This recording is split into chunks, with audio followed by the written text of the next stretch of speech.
Hi, everyone. My name is Patrick Rael. I'm in the Department of History here at Bowdoin College, and I am talking today with Professor Paul Franco in the Department of Government and Legal Studies. How are you, Paul? I'm doing great, Patrick. Thanks for taking the time this morning to talk with us a little bit. This is just an opportunity to speak with some faculty members who, shall we say, have a little bit of experience here at the college. And to learn a little bit more about them and their thinking about teaching. So, Paul, maybe we can begin with just something about your academic history. How did you get into this whole profession? Okay, so, well, I'd say I'd have to go all the way back to college when I first began to get interested in political philosophy. I had a very good mentor in my undergraduate days at Colorado College. I was also, actually, as it turns out, a history major, and I also had another mentor who was deeply engaged with intellectual history. So from that stage, I became very interested in the history of thought, and specifically political thought. Went on to the University of Chicago, where I studied political philosophy. And from there, of course, I finally arrived at Bowdoin in 1990. And my teaching responsibilities have been, very fortunately, exclusively in the history of political philosophy. What kind of political philosophy did you get interested in? Maybe you can tell us a little bit more about your research and your academic production.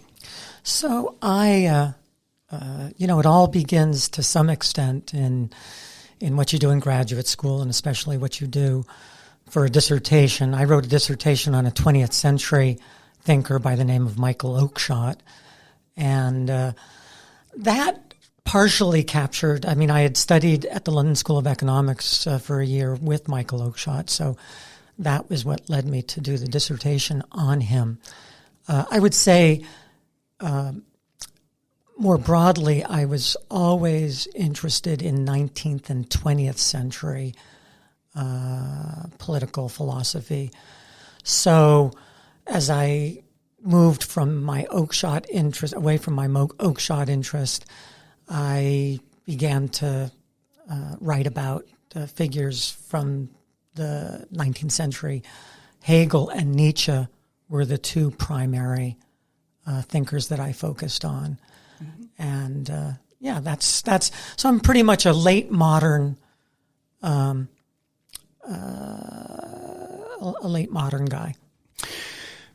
Oakeshott, Nietzsche, Hegel. What are the kinds of problems that you're wrestling with in their work? I'd say with especially the Oakeshott and Hegel part of that. I was very interested coming out of graduate school in the question of reformulating liberalism, liberal political philosophy, in a more appealing way that kind of got it away from its kind of classical foundations in a certain type of individualism, a certain type of economism. And both Oakeshott and Hegel offered something of an alternative to that classical tradition, albeit still remaining broadly within the liberal framework. And went on from there, actually, then to consider some more profound criticisms of the liberal tradition. And there, my interest in Nietzsche and also Rousseau. My latest book was on Rousseau and Nietzsche as kind of the two great critics of Enlightenment liberalism. So I'm just curious about this. When we're talking about these critiques of liberalism, I can see academics coming at this from a variety of angles. For the listeners, how do you approach this? What do you see as the issues in liberalism that these works speak to? Yeah, I would say at the most general level, there is a certain individualism that has always, or at least from the outset, characterized liberalism, in which the individual is the primary unit of analysis, and the individual understood in a certain, I consider to be not very deep way, as a kind of self-interest maximizer. Mm-hmm. And so I was always looking for thinkers who had a somewhat deeper, more profound, more interesting conception of the self, and its and the way in which that could articulate with political life. So, and I did find that again within the liberal tradition. I think the liberal tradition is, of course, an incredibly broad tradition, but did find in, especially Oakeshott and Hegel. And the reason I yoke those two thinkers together is that Oakeshott himself was a Hegelian. So the move back from Oakeshott to Hegel was pretty natural. But yeah, found them to be just kind of added a deeper, more spiritual dimension to the kind of mechanistic, individualistic outlook that characterized classical liberalism, Lockean liberalism. So would it be fair to say that you're trying to sort of reintroduce questions of morality or ethics into liberal tradition? Is that? I think that'd be absolutely fair. That in some ways, whereas the kind of reflection on ethics in the sense of how do we realize ourselves in the most profound way is missing in the earlier tradition. Mm-hmm. And, that leads to, given freedom is kind of the central, value of liberal political thought. So these thinkers like Hegel, like Oakeshott, to me, offered a deeper understanding of freedom. Conventionally, this is described in terms of the movement from a negative view of freedom to a positive sense of freedom, a sense of freedom that actually isn't just do whatever you want, but actually somehow realizing an ethical end that goes beyond simply doing whatever you please. And again, those two thinkers seem to offer that.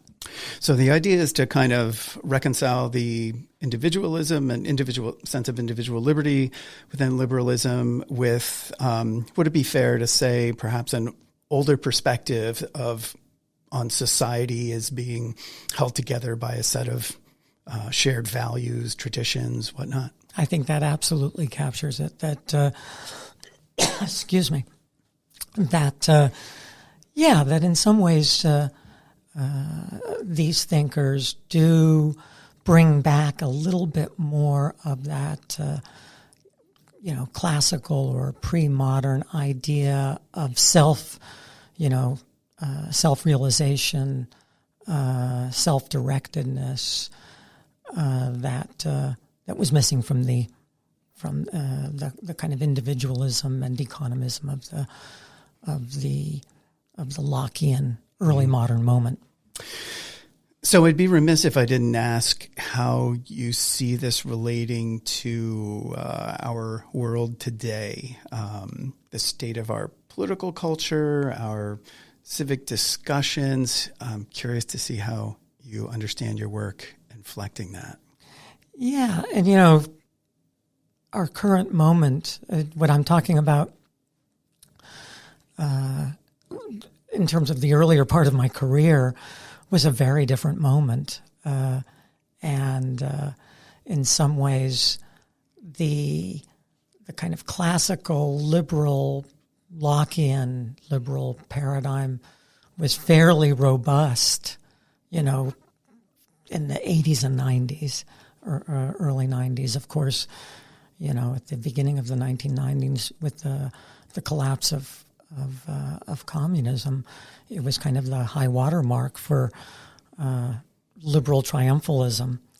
And so in that regard, I was trying to, in some ways interrogate and question some of that kind of liberal capitalist triumphalism by focusing on the questions that I did. Now that moment almost seems like the golden age. Yes. Because the classical liberal paradigm, that no longer reigns, and we have severe threats to it. So there's a way in which, especially as my own thought has developed, and as I've gotten more deeply into critiques of liberalism, I would seem to be,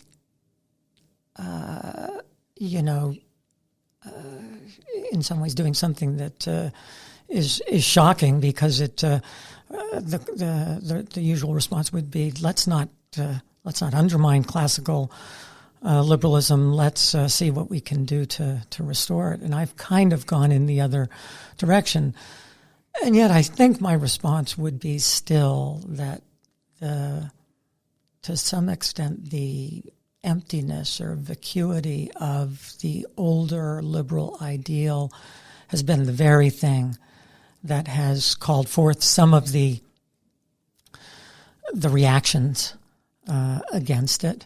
Interesting. And therefore, we need to kind of deepen our reflection and deepen our critical reflection on the liberal tradition in order to avert these much more irrationalist and populist forces.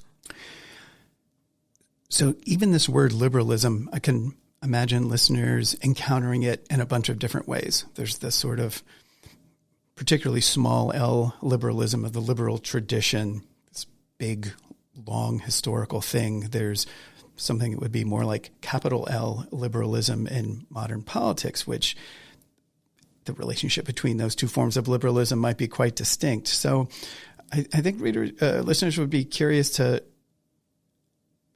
to understand how you understand modern capital L liberalism and its kind of crisis these days. Capital L liberalism meaning on the it's a political brand as a point on the political spectrum. Yeah, so you're right to kind of bring out what could be a potential confusion. I teach this course called Liberalism and Its Critics. And of course, the very first thing I have to say at the beginning of the course is this word liberalism can be understood in a variety of ways. And of course, the one that's most immediate for us is as a point on the political spectrum associated with the Democrats. And that's not the way we're going to be discussing it in this class. We're going to be talking about it as you put it, Patrick, in the small L version, which is the tradition that stretches all the way back to Locke and that, broadly emphasizes individual liberty, limited government, rule of law. Because, of course, today, capital L liberalism is associated with state regulation, a more activist kind of state. Is it even fair to call capital L liberalism liberalism? Yeah, and I clearly, again, this gets to the ambiguity of this term, and definitely liberalism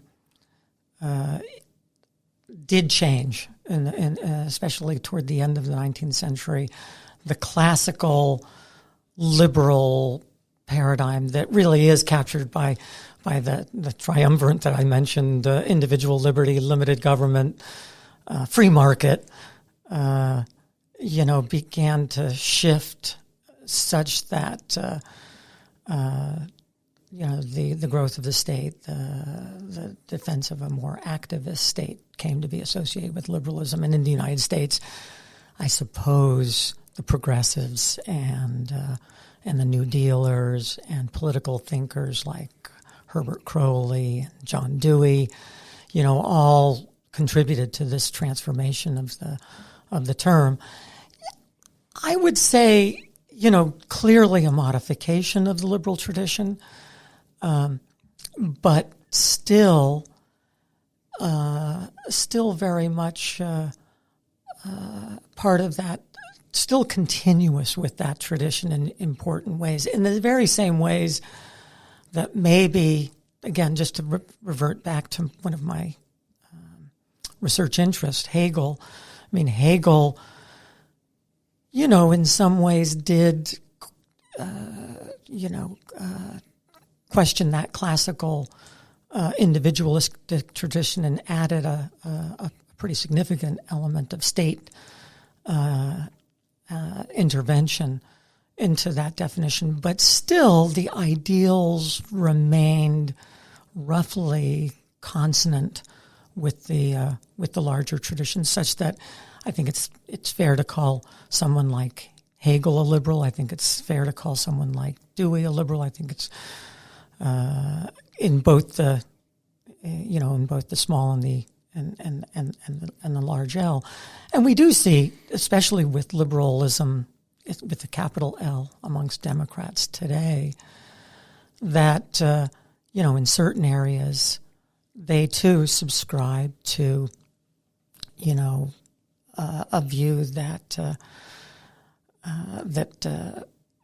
wants to keep government off of people's backs, a little more interventionist in terms of economic policy, but in terms of social morality, very much subscribing to some of those classical ideals, such that it's very interesting to see, Democrats, talking about kind of reintroducing. They used to mostly talk about equality. Now they talk a lot about liberty, in the sense that government shouldn't be sticking its nose in areas of people's private lives that doesn't belong.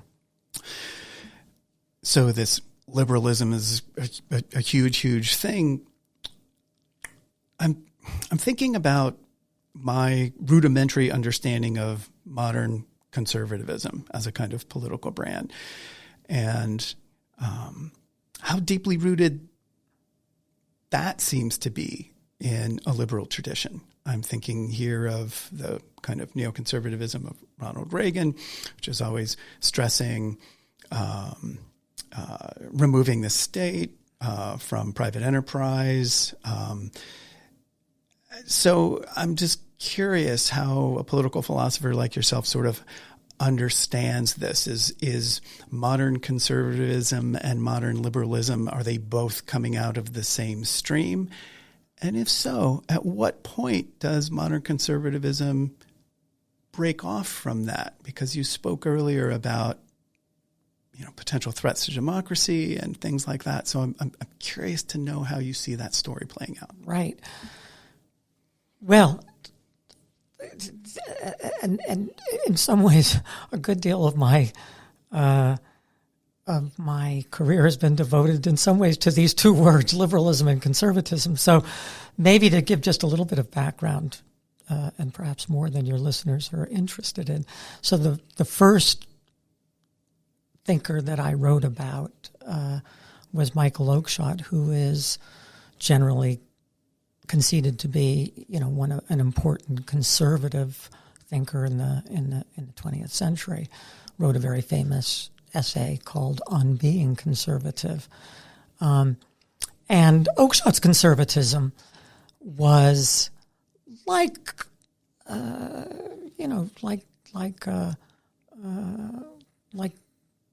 much conservatism. I've argued perfectly compatible with liberal political philosophy. It remained kind of wedded to the idea of individual liberty as its kind of core value,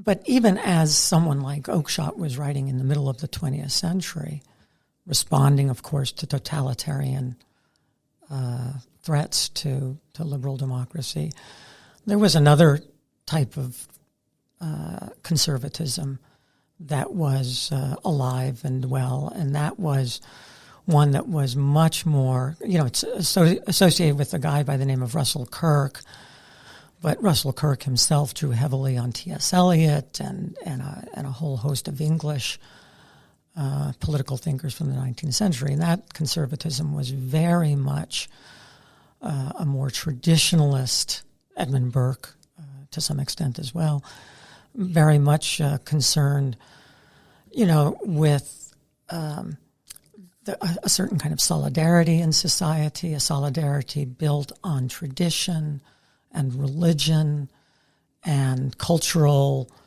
homogeneity.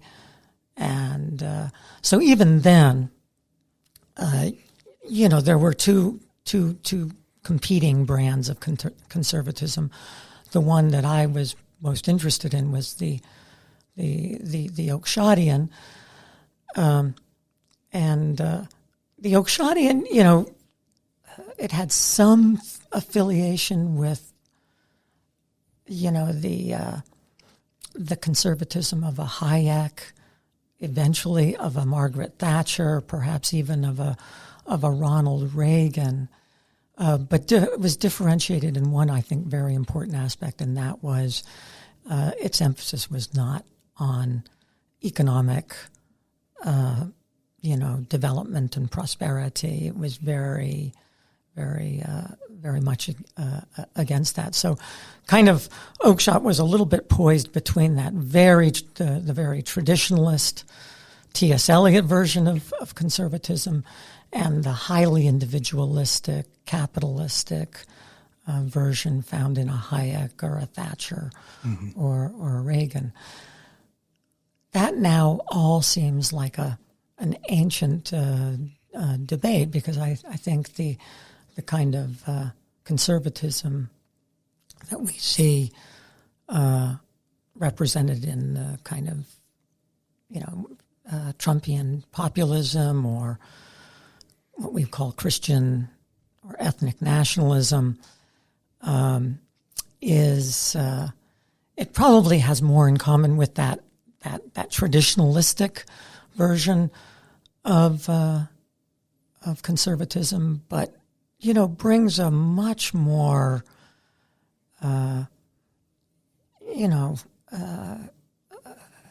reactionary and non-humanistic set of concerns to the table, such that it begins to. I'm one that is a little reluctant to use the word fascism in connection with the contemporary conservative ethnic nationalist movement, but you can see why it has some resonance with that much more radical right-wing ideology of the first half of the 20th century. So let me just ask one more question following down this chain of thought. So if we're in a moment of crisis, what is the solution, and what is liberalism, however defined? What is its role in that solution? That is the $64,000 question. And this might get you on the shelves at Barnes & Noble, that table out there. Exactly. Along with the On Tyranny and so on and so forth. And this may be one of the things we have to edit out of this afterwards, because I don't really have a great answer to this question. In terms of my kind of political opinions, I'm very opposed to the turn that the Republican Party has taken in recent years, and in some ways, I find myself, at least in very political discussions, reverting to almost a kind of classical liberal position that defends, reason, deliberation, individual liberty and the rule of law, and which is strange because, as the earlier part of our discussion today has suggested, my own work has been devoted to some extent to complicating precisely that kind of view. But I guess it's a difference between what I would say is the short view and the long view. And in the short run, in response to kind of the darkness of the politics of the day, I take kind of the position that has some representation on the in the political world that we live in. The long run, though, is that I do think there's still something impoverished in the way we think about our political tradition. I'm not terribly satisfied with even the way in which liberals with a capital L talk about political life as a very inspiring or profound way of looking at politics. But I sure as hell am not going to complain too loudly in our current context, which is just so fraught with danger, in my view. Yeah. I can't get off this. Yeah, I thought we were going to talk about teaching. This is too fascinating now.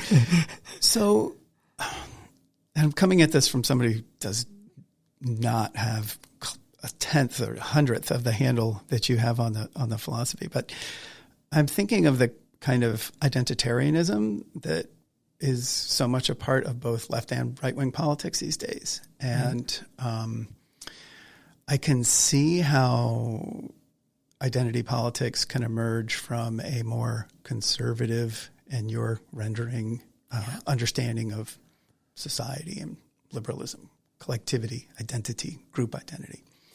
But that also presents dangers, right? Right. And so is there a good identitarianism and a less good identitarianism? Is there a way to kind of reconcile these directions? Yeah, I think identity politics has, first of all, identity politics, I think, emerged for very reasonable, understandable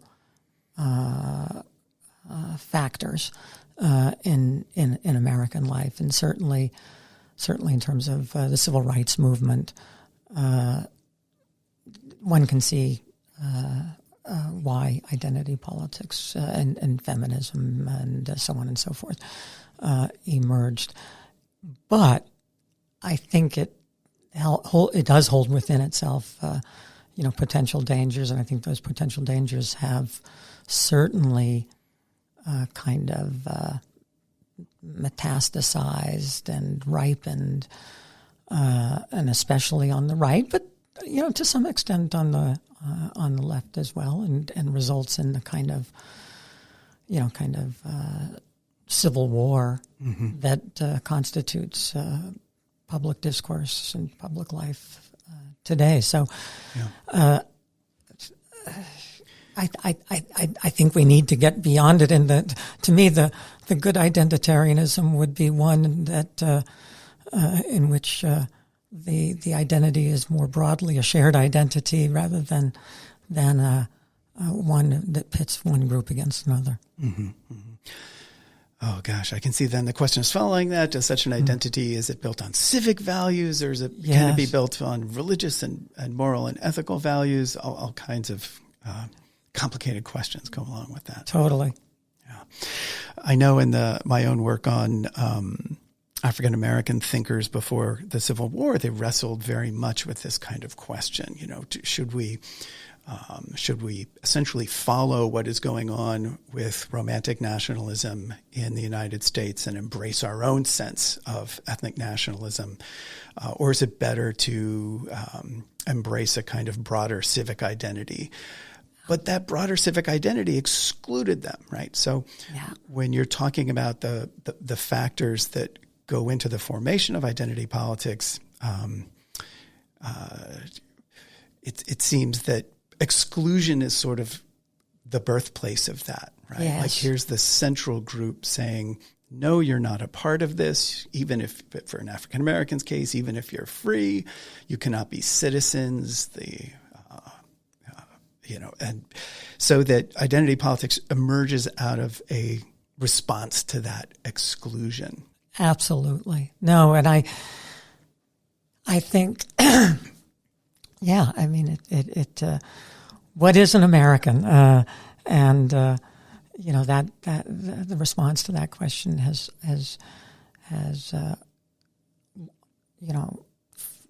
frequently been exclusionary as it tries to consider a more all-embracing identity. It leads to one that really is not that all-embracing, and and that's why I say really that there is a way in which identity politics, emerged for some very understandable reasons, and it remains a question to this day. What you teach in terms of the Civil War and the antebellum period, is still those debates are just so relevant. Yeah, to today. When Melvin Rogers was here, we had such interesting conversations about that very thing. And it seems to me that there's a way in which, like, the identity politics adjust identity politics, which says you've excluded us, and so now it behooves us to embrace a collective response to our collective identification as being unworthy. But then that begets backlash, right? So the kind of contemporary political moment is filled with a lot of grievance, and a lot of it seems to emerge from a lack of that historical awareness, right? So a kind of typical sort of MAGA-esque grievance right now is they're getting things that I used to have, or they're getting things unfairly. And so you seem to get this kind of cycle of response, and I don't know where that ultimately goes. Yeah, I agree, and the it may be that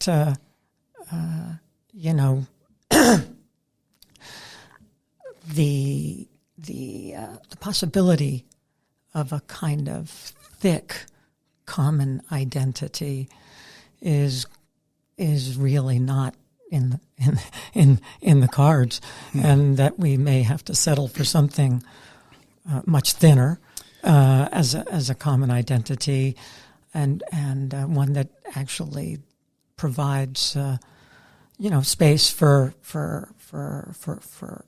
more particularistic thick identities, provided they don't become kind of chauvinistic. Yeah, or exclusionary. Or exclusionary, yeah. That could be a Barnes & Noble table book. Okay. I've been trying. and I just can't get there. I just cannot. I cannot get there. My own books aren't carried in main bookstores. What's up with that? Great. Well, thank you. That is It's fascinating that you get to spend your life, you get to spend your daily hours thinking about these kinds of things and talking about them with students. How good is that? It is a great thing, and with really good students and students who are wrestling with these questions, and it's a great gig. Yeah. So, how have you found the teaching here and the students here over your time here? We've talked about the political climate changing, but has teaching changed? Have students changed? That is, and I'm sure you find this as well when you talk to people who are not in academia. One of the first questions they always ask is, so have the students changed over the course of your 30-some years of teaching? And weirdly, I never have a ready answer to that question.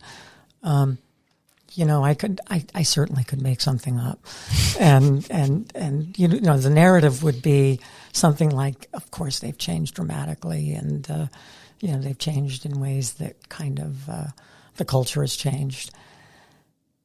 But that really would be kind of making it up. I actually am surprised, at least in my experience, how much continuity I see between the students from my early teaching days until now.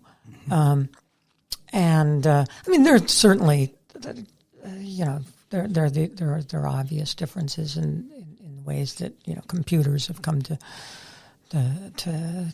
dominate our lives, and cell phones and books have receded, and in what I teach and the way that I teach, which is so books or text centered, that has had an impact. Kind of focusing more and more on showing students how to read carefully and write analytically has become even more central to my teaching. But in terms of kind of what students, kind of their interest in the material, especially the students who come back for more than one course, they're the same kind of searching, intellectually curious, lost but hungry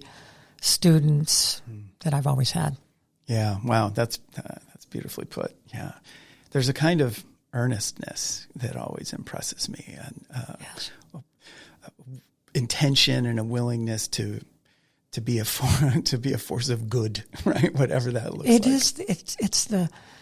It's the tonic we derive from teaching that as we get older, we get more cynical.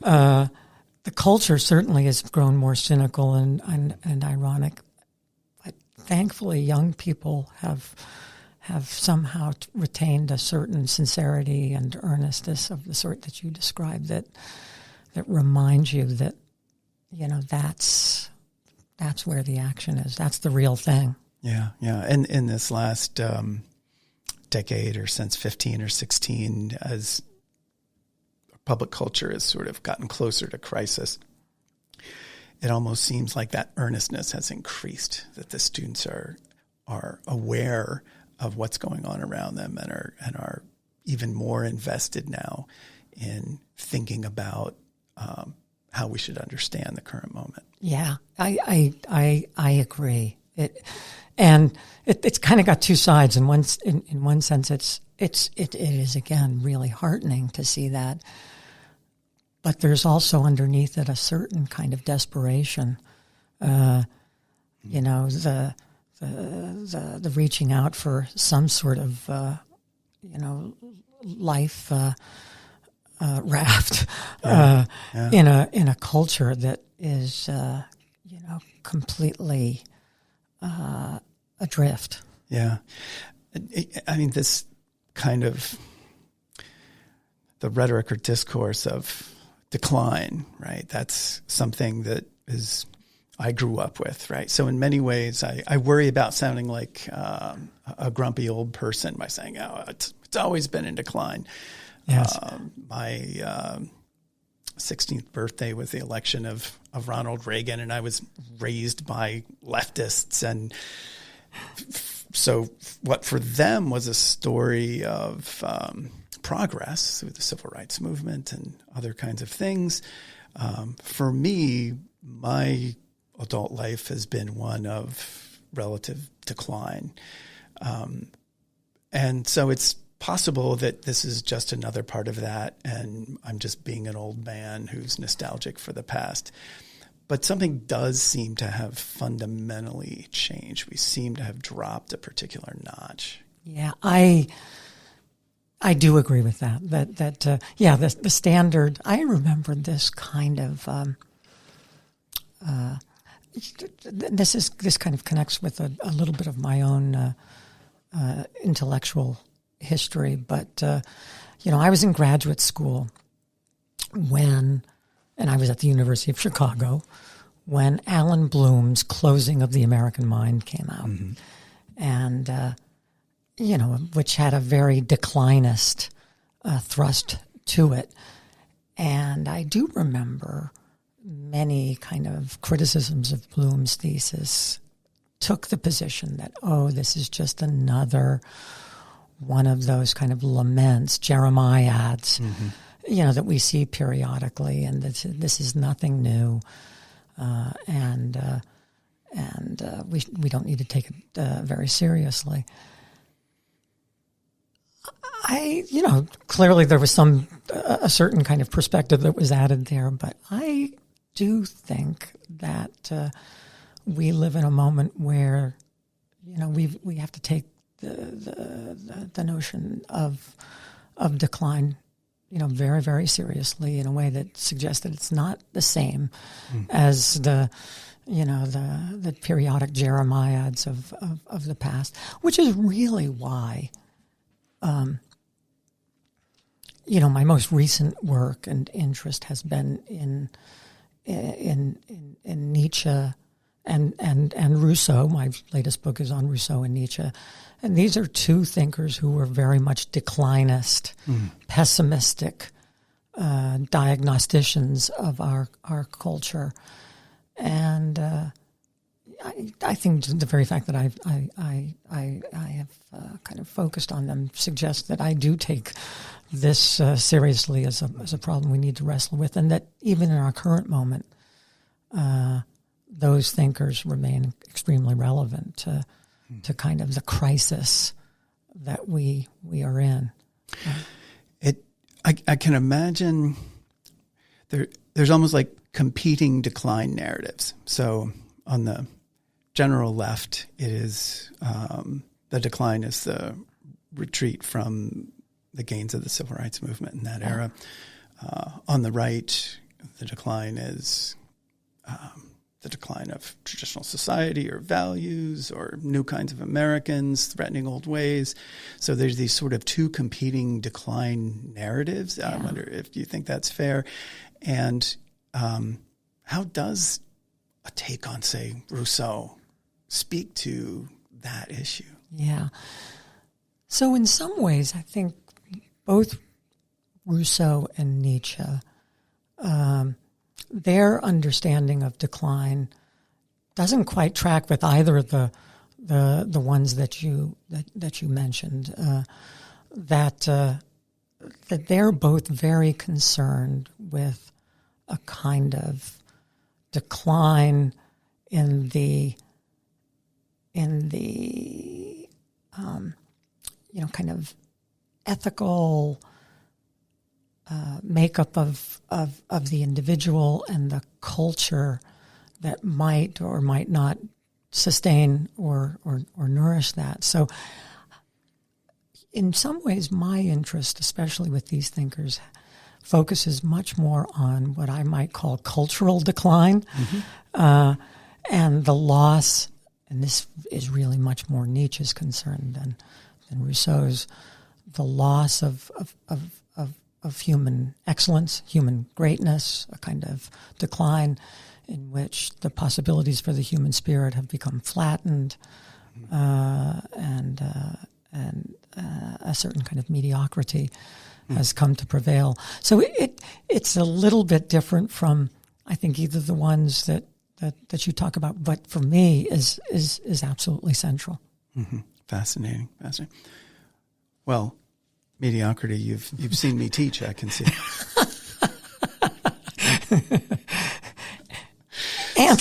and run.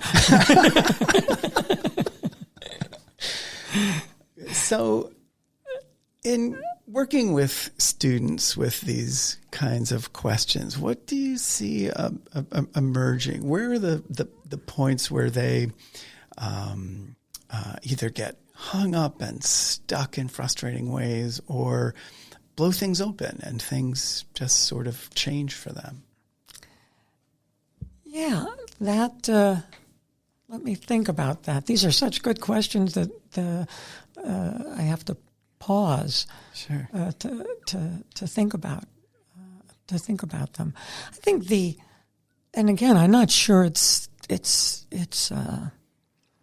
is simply specific to our particular moment, but students, like everybody, tend to understand things, interpret things in terms of kind of the conventionalities that they've grown up with, that they've heard from their parents, that they've heard transmitted over, the various forms of media.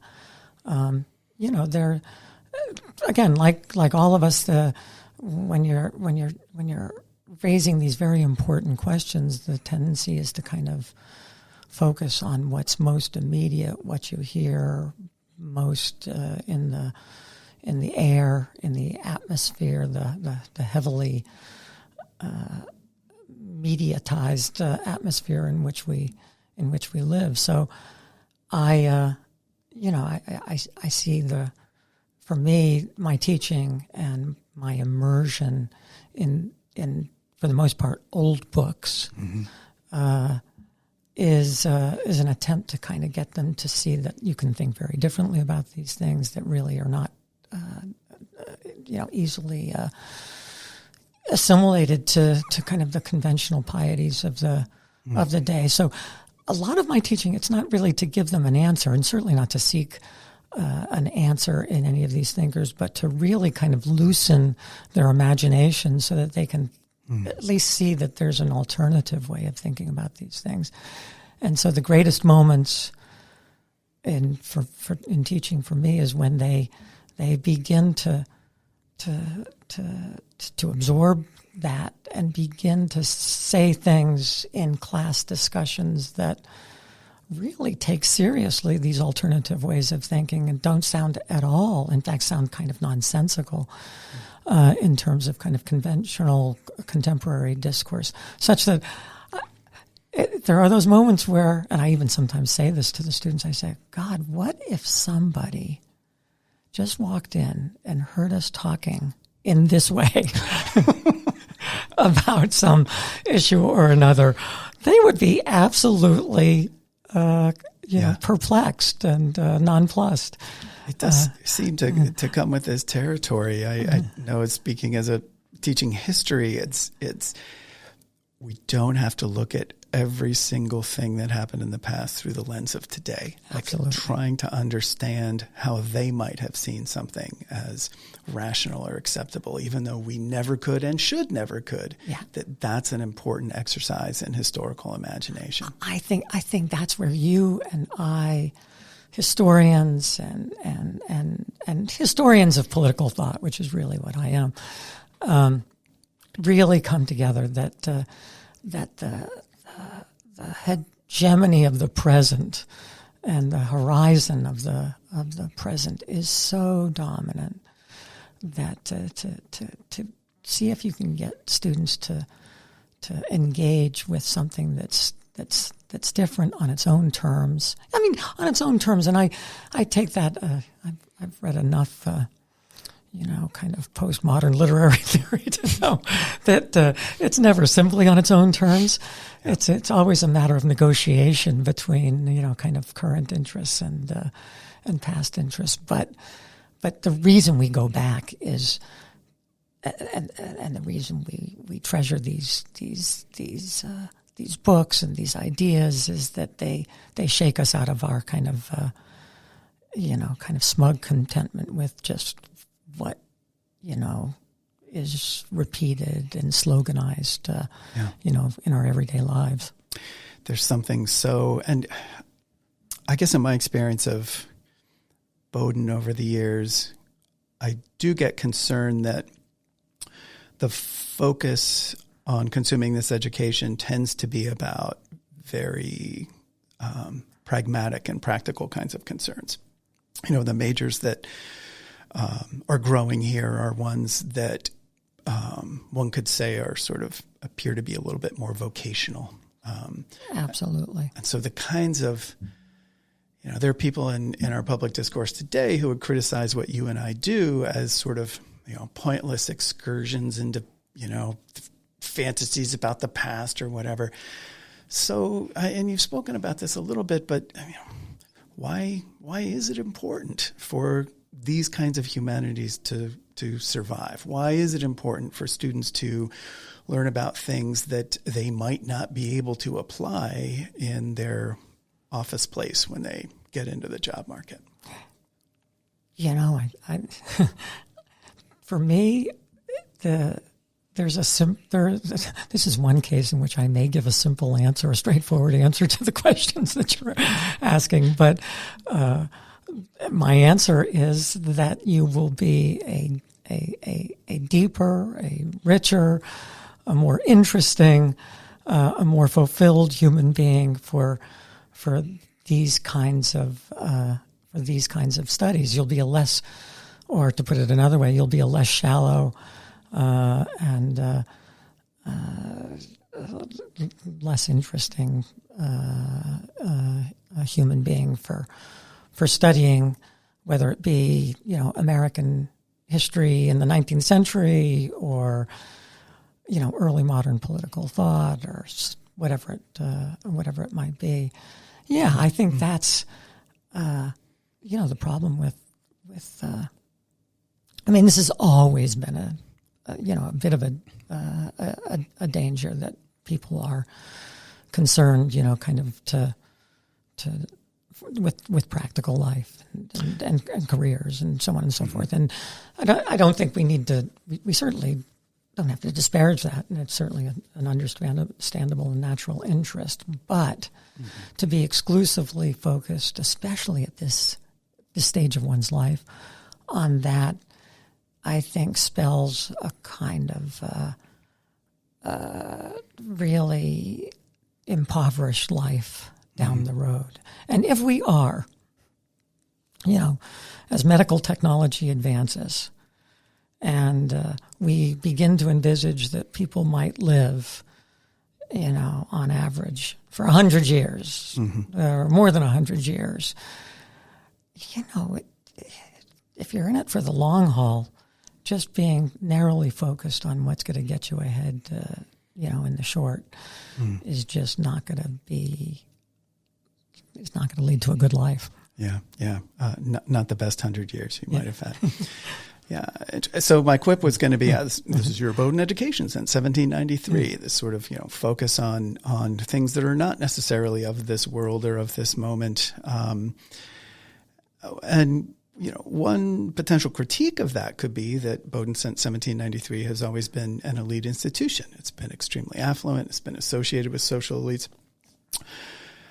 And so one question that could come to an institution like Bowdoin is, how does this kind of education do something other than make more elites, right? Is there a connection between the kind of indirect liberal arts education, knowledge for its own sake, and a healthy civic society? Yeah.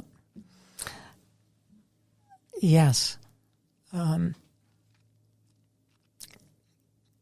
So there are a couple of things I would say to this. And the world is, I'm talking to an historian, the world has changed over the last 100 years.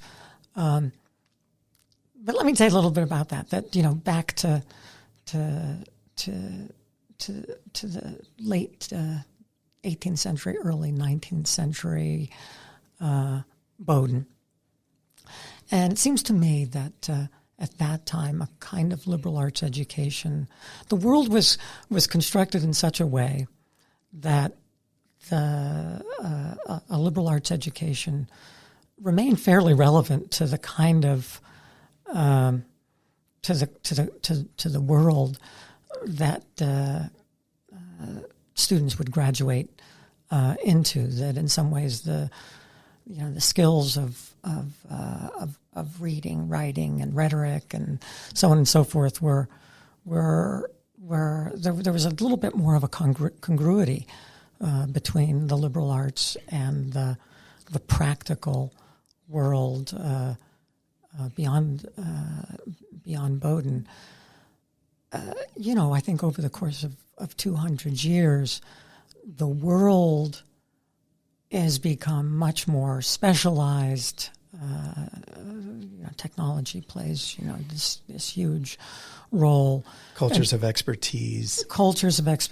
So what's demanded, in the practical world is in some ways so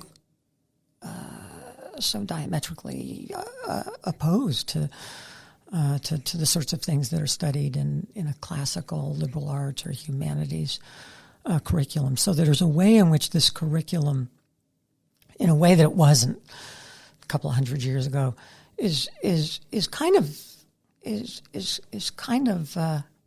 in tension with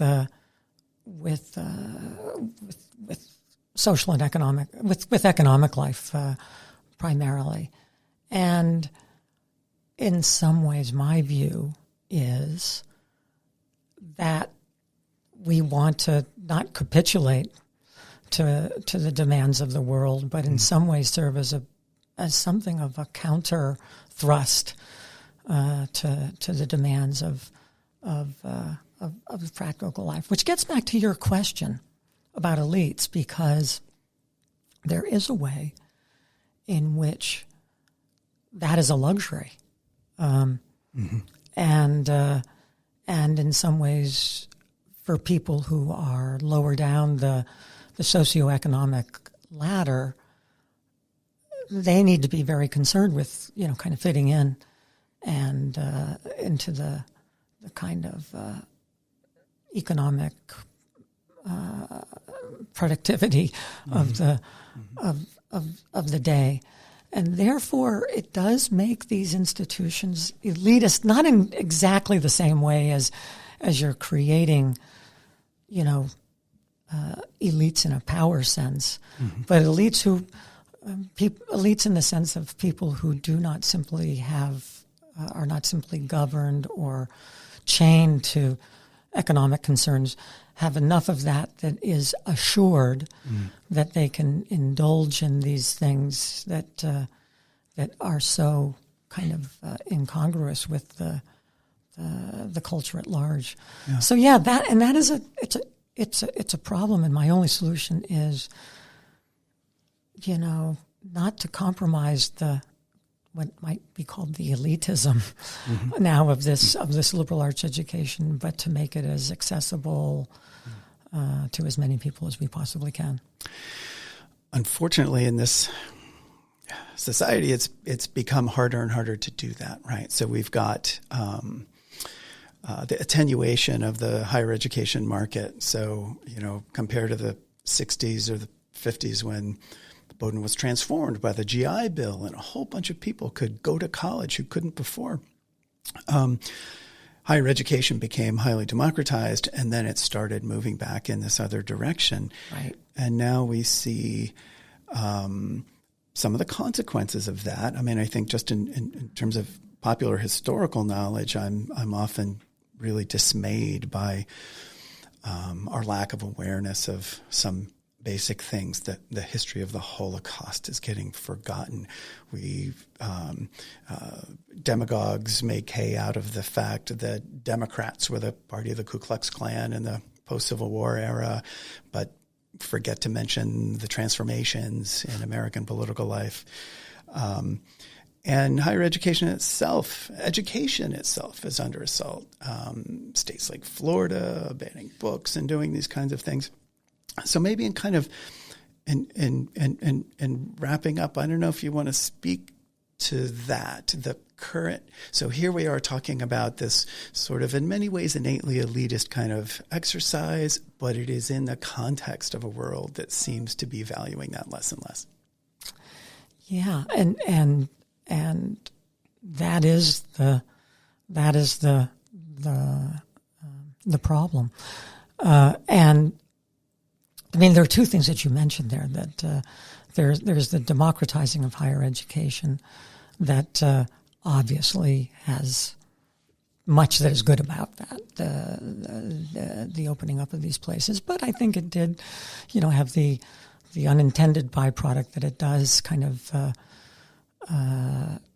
lead to a greater emphasis on practical and vocational skills.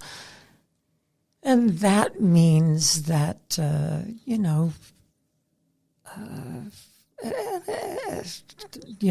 are going to be institutions that have to cater to that. And I guess my hope is, and again, this I think sounds a little elitist, unfortunately, there are some institutions that will serve a certain part of the populace that is not simply in bondage to those practical to those practical needs. Needs. That's one thing. I think more worrying is the other thing that you mentioned, which is the kind of aggressive anti-intellectualism of certain parts of the country and certain parts of the political spectrum, and that is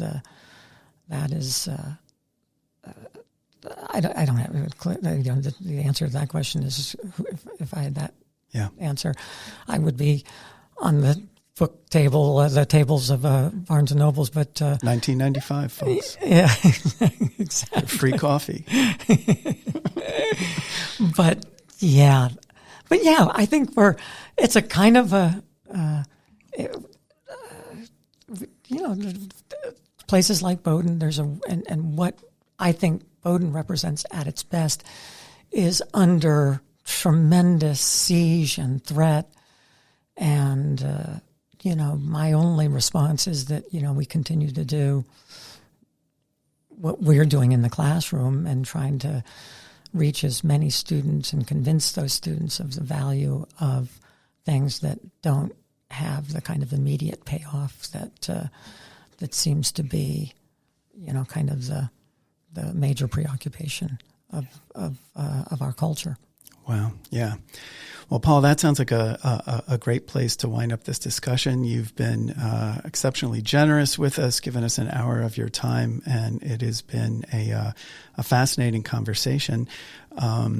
Any final thoughts or concerns? No final thoughts, but just I want to thank you, Patrick, for letting me natter on for an hour and asking really some very provocative questions that, of course, I'm going to go away from this and think up much better answers and regret everything that I've said so far. Well, this was just a first draft. We'll do it again tomorrow. Okay.